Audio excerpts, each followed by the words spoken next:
I'm actually starting in the middle at page 6. Page 6 is the operating budget, which is the main concern of the board because that is the decisions that they have. The other parts of the budget are required by the ministry. Certain things have to be spent in certain places. So there's less flexibility with regard to that. So if we start on page 6, this is the revenue. And the revenue, as you can see, hopefully, from the ministry this year is $52 million. And that includes all of our labor settlement funding, as well as pay equity, the carbon tax rebate, the February-May recounts, the BC Ed plan, the education guarantee, which is for graduated adults, the July recount, which is our summer learning center, as well as the line there that's called administrative savings. Administrative savings this year was an amount of money that the government indicated we were required to find, over and above everything else for our budget. So essentially speaking, they funded us $1.3 million approximately for the labor settlement funding. But then we had to find administrative savings of $320,000. Basically speaking, they were unable to settle to fund the entire labor settlement. And so we ended up having to find this $320,000, which is $29 million overall that the government had put out there to our sector. The next part of the revenue there is the provincial grants. That's from the Ministry of Children and Families. Another source of revenue for us is our tuition with our international program, and that includes our international program as well as the international students who attend the Okanagan Hockey School. And that is about $725,000 a year, and that has been a building initiative through the superintendent here over the last few years. Another source of revenue is our other revenue section. In there we have gone blank. Yeah. I went blank. $375,000, which is from the School District 93, which is the Francophone, and that's for services for their secondary program. And you also see a line there that's called LEA Direct Funding from First Nations. You'll see that up above under the provincial grant area, where it talks about AANDC and LEA recovery. That is local education agreement. Those local education agreements are with the Penticton Indian Band.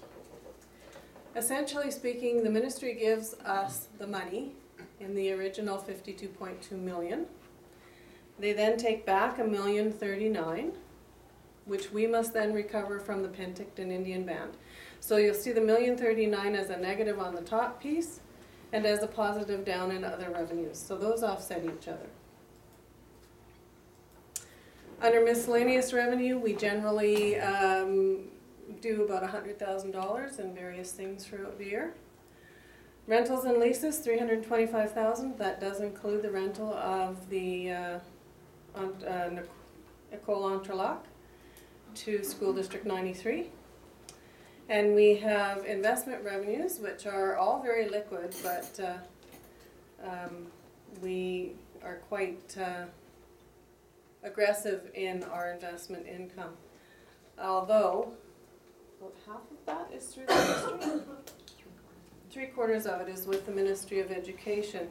We were asked to buy into their investment plan, and then we were actually strongly encouraged so that it didn't become mandatory the second year out, putting our cash into their investment. Now, that being said, they are paying a very fair and relatively high, I think it's about 2.75% return. So we are doing quite well in our investment income, and we do budget that. So altogether, our revenues for the year is going to be $54.7 million. And that's what we base our budget on. So if you move on to the next page, page 7, this is a breakdown of the actual budget. So as you can see, we do about $38 million in salaries, broken down into teachers, principals and vice principals, education assistants, other support staff, other professionals, and substitutes. Now under substitutes, that's your teachers teaching on call, as well as your casual QP people who are in that category. We also have under employee benefits is about an average of 23%, and that ranges from 21% for some groups and 26% for others. Overall, salary and benefits is 86% of our budget. That's 86% that is governed by contracts. What we do have some control over is the services and supplies. That's the $7 million at the bottom. So under services, it's about $1.5 million. That includes our legal fees and use of the Labor Relations Council, our fees to the BC Trustees Association, and different services such as that. The other pieces there, student transportation, that includes our contract with Barry and Smith for busing, as well as running our some of our own busing in Summerland area. Professional development and travel. It's more professional development than travel. In this district, we believe that professional development is the best bang for our buck with kids, in combination with the teachers union, in combination with CUPE, to get people all on the same page and becoming the experts in their fields. Insurance is $161,000, supplies $2.7 million, 1.1 million of supplies is at the school level. So that is distributed to all schools. And utilities at 1.575. That is down from the prior year, as you can see, and was one of the areas as suggested for savings throughout this. We, in this, have presented a balanced budget of $54,665,000, which of course matches the revenue. And by legislation, we must have a balanced budget. Boards who don't submit a balanced budget end up being removed from their board by the government. So, page 5, I'm flipping back now a little bit to show you that when you take the revenues less the expenses, it's not quite balanced. We're out by $100,000. So what we do is, because we put those items back in from the feedback, that is at a cost of about $150,000. It's the line on this budget here, budgeted prior year surplus appropriation, $149,109. That's the cost of putting those items back into the budget. We have a net of $100,000 there, and what we know is that within our budget, we purchase items that are of a capital nature. So they are equipment, perhaps some minor renovation, hardware and software. Those pieces must be capitalized. When you capitalize it, you actually take it out of the operating and put it into capital, which is a separate fund. So it shows here as a negative. But at the end of the day, your budgeted surplus deficit for the year is 0. And what we are funding to balance this budget from surplus carried forward, the surplus that we're going to have at the end of this year, is $150,000. That was by direction from the board after receiving the feedback. So carrying on through these spreadsheets, I'm now going to talk about the next area of the budget, which we don't talk about in operating. It's not something we put out to the public. It's called the special purpose funds. The reason we don't take this out to public is because they're special purpose funds. you can only spend them on one thing. So if we receive money from the Learning Improvement Fund, is a good one. It must be specifically spent. $800,000 must be spent on teachers, and $200,000 must be spent on CUPE. And it must go towards the classroom. On that, I'm just going to go through here, but your net revenue there, again, we have capital assets.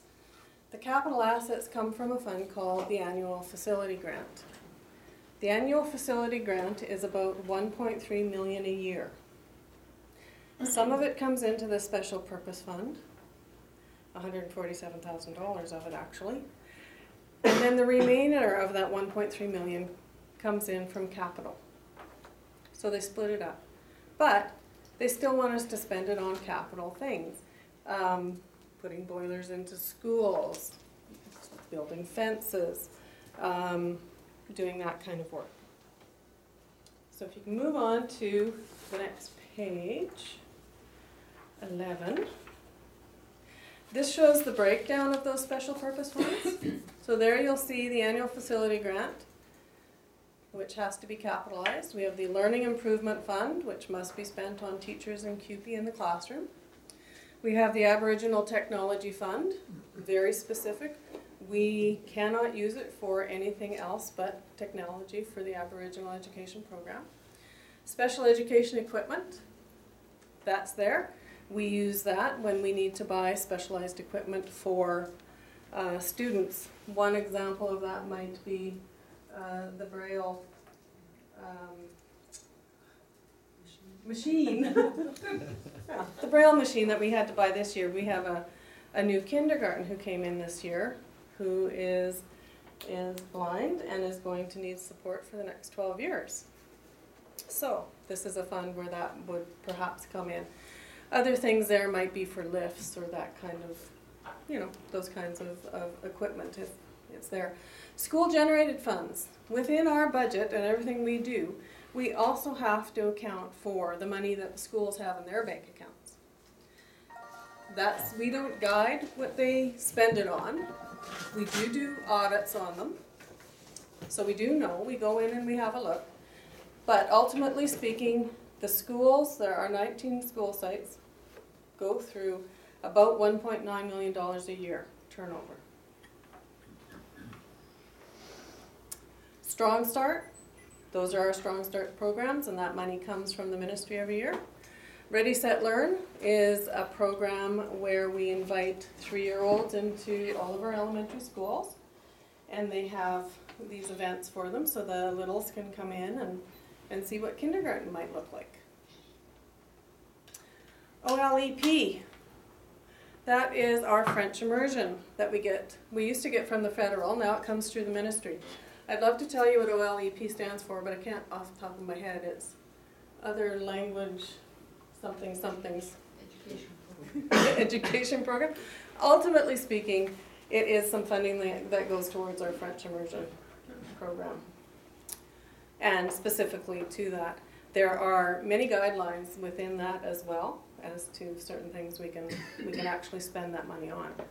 Community Link is from the Ministry of Education, and that is used for our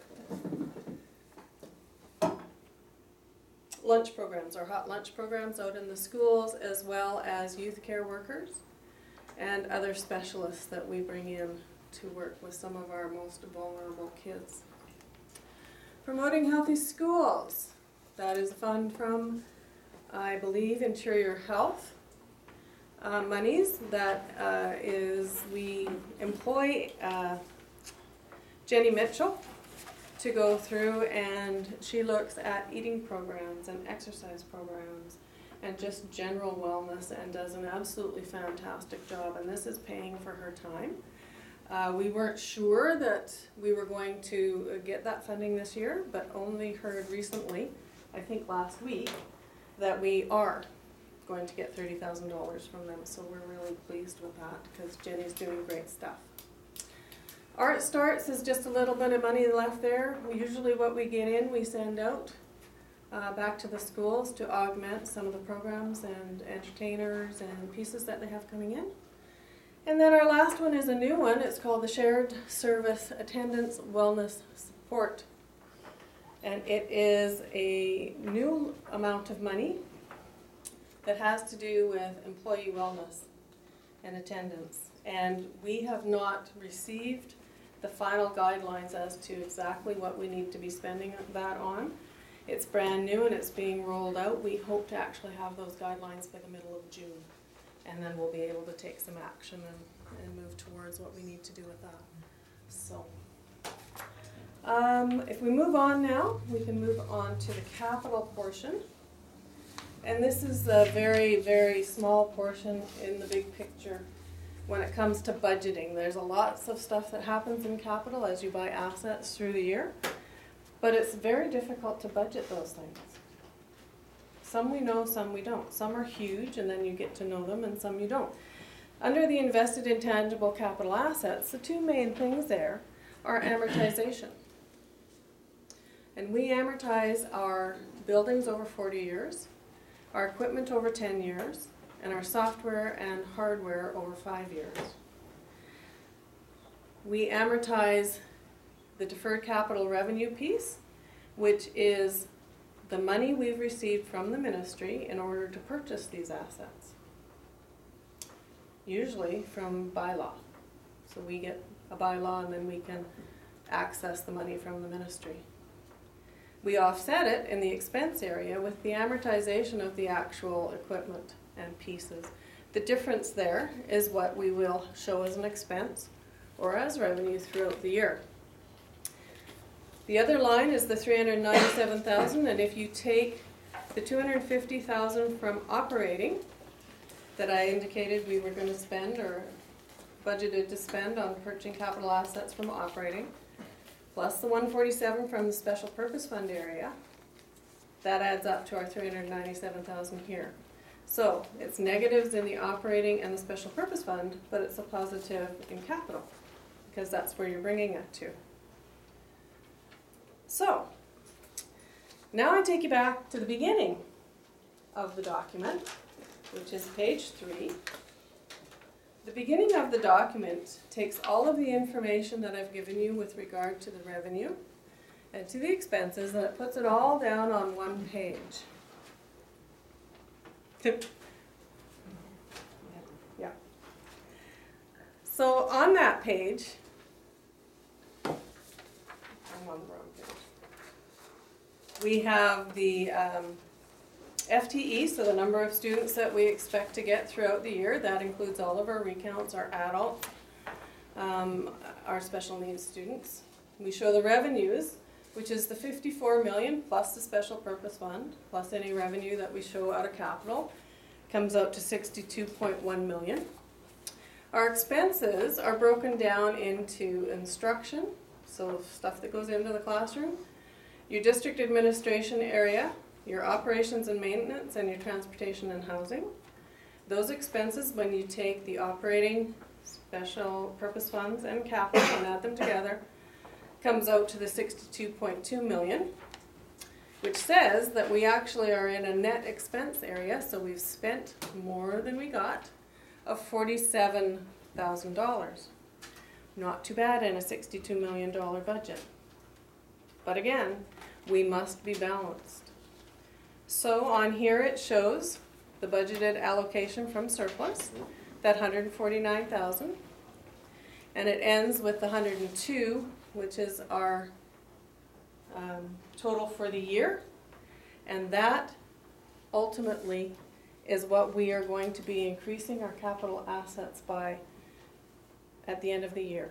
So that's what we are indicating at the end of the year. If nothing changes and we do exactly what we say we're going to do in budget, we'd end up with $1,000 in additional assets over the year. I believe, well, that almost concludes. This last document is to show you what exactly we will be asking for in the bylaw. So tonight we'll be asking for 3 readings of the bylaw. The recommendation is that only 2 readings of the bylaw occur tonight and a third occurs in June, which is standard parliamentary practice for bylaw pieces. And the bylaw will be asking for us for $62,621,814. I'm gonna go sit down and then I'll take questions from the board if they have any.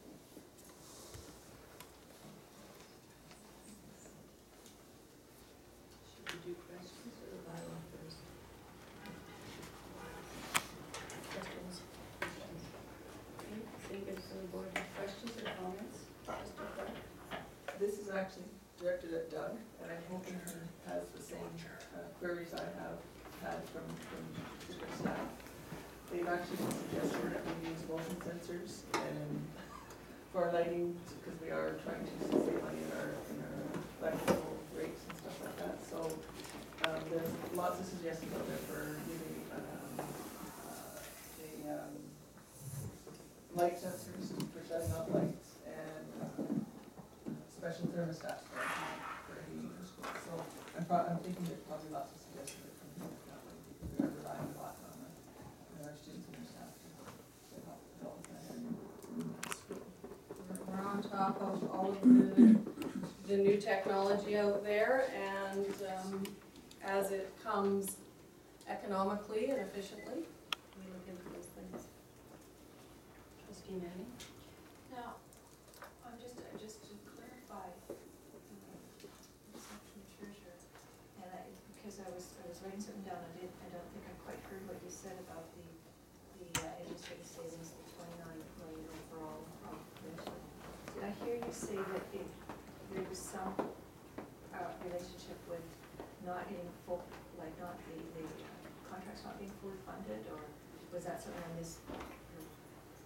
Well, I mean, what we were told is that the ministry was funding 1.3 million of labor settlement funding, which included the continued salaries for teachers as well as a 1% increase for CUPE that had been negotiated in their last contract.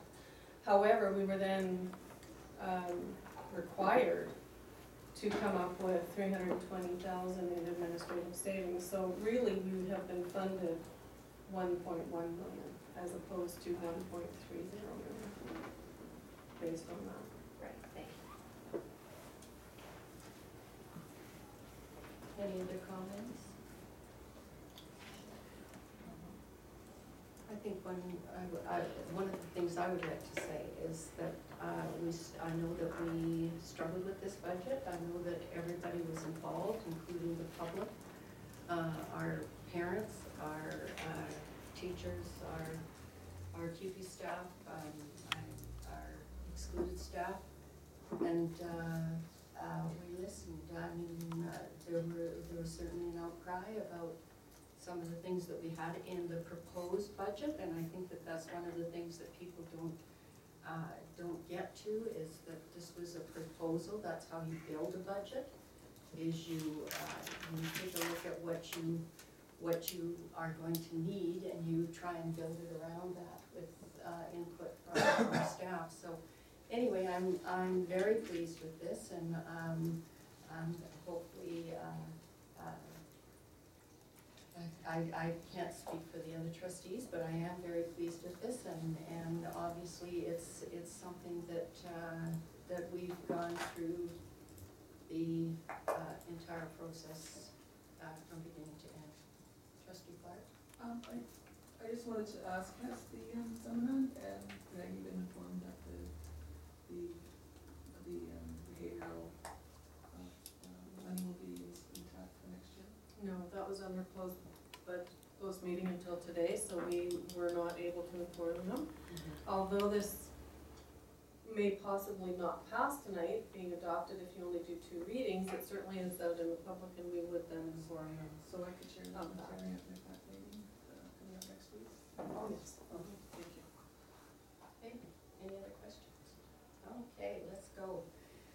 So the first resolution that we have is that in accordance with section 68(4) of the School Act, the Board of Education of School District number 67, Okanagan Skaha, unanimously agrees to give all 3 readings of the annual budget bylaw for the fiscal year 2015-2016 at this meeting. Need to get that one on the floor. So does somebody want to? Trustee Bidley, second. Trustee Manning. Do you want some discussion on it? Trustee Shepherd? I'm going to be speaking against this motion, only because I feel to do our due diligence, we should do 2 readings this evening and hold back the 3rd reading to our June meeting. Just opens up the conversation a bit more. Mm-hmm. Trustee Bidley? I would agree with Trustee Shepherd. Okay. Anybody else comments? Okay, call the question. All those in favor? Trustee Clark? And opposed?